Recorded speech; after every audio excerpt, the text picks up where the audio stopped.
Assalamualaikum warahmatullahi wabarakatuh.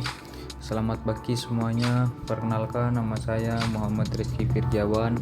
Pada kesempatan kali ini saya akan mempresentasikan materi bab 4 untuk pertemuan kelima, yaitu tentang pengembangan media pembelajaran berbasis augmented reality atau kalau disingkat adalah AR. Presentasi ini disusun untuk memenuhi tugas mata kuliah bahasa Inggris dengan dosen pengampu Bapak Eko Supraptono. Mari kita mulai dengan pendahuluan.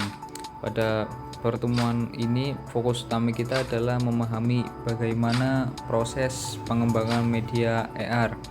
Tujuannya sederhana, agar kita bisa mendapatkan media pembelajaran yang tidak hanya canggih tapi juga interaktif dan sesuai dengan kebutuhan belajar.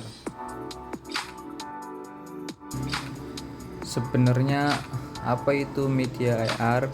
Secara konsep, AR memanfaatkan kamera smartphone untuk memproyeksikan objek digital, bisa berupa gambar atau model 3D ke dunia nyata. Teknologi ini sangat membantu untuk memvisualisasikan materi yang sifatnya abstrak sehingga siswa bisa mendapatkan pengalaman belajar yang lebih nyata.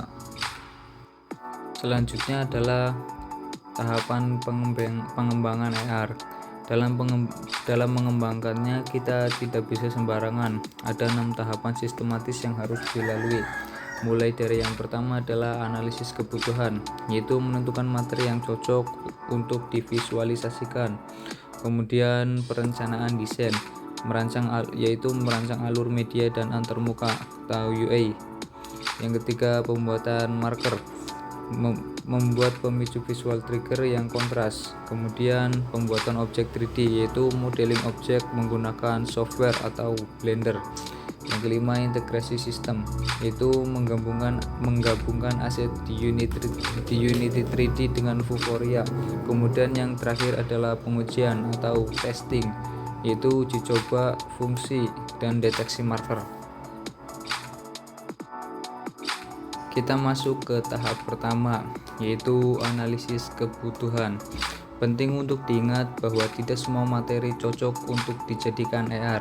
Kita harus memilih materi yang membutuhkan visualisasi spesial. Contoh terbaiknya adalah struktur bangun ruang dalam geometri, organ tubuh manusia dalam biologi, atau cara kerja mesin dalam teknik. Lalu apa saja alat tempurnya? Dari sisi hardware, kita butuh laptop dengan spesifikasi grafis yang cukup kuat dan smartphone untuk uji coba. Dari sisi software, kita biasanya menggunakan Unity 3D sebagai engine utama, Blender untuk membuat model 3D, dan Vuforia untuk mendeteksi marker. Selanjutnya adalah pembuatan marker. Marker ini berfungsi sebagai pemicu atau trigger. Marker yang baik harus punya kontras tinggi seperti hitam dan putih, dan pola yang unik. Marker ini nantinya diunggah ke database Vuforia agar bisa dikenali oleh kamera. Setelah aset siap, kita masuk ke tahap integrasi di Unity. Di sini kita bisa menggabungkan objek 3D ke dalam sistem. Kita harus mengatur skala, rotasi, dan posisinya agar ketika marker dipindai, objek muncul tepat di atasnya dengan ukuran yang pas. Sebelum digunakan, media harus diuji. Ada 2 hal utama yang harus diuji.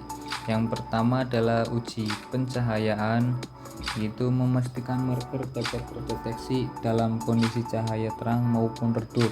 AR sangat bergantung pada visibilitas kamera terhadap marker fisik.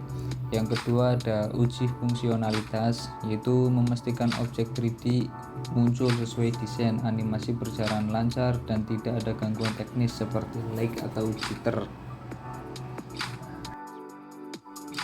Sebagai sebuah teknologi, AR punya 2 sisi.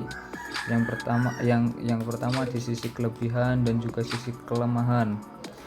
Kelebihannya sangat interaktif, meningkatkan motivasi, dan membuat belajar jadi menyenangkan. Tetapi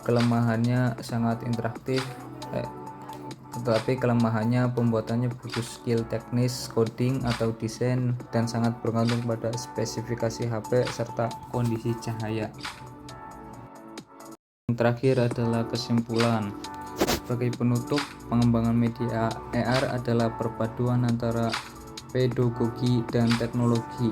Kita harus memastikan bahwa kecanggihan teknologi ini benar-benar efektif dan juga membantu pemahaman siswa, bukan hanya sekedar hiasan.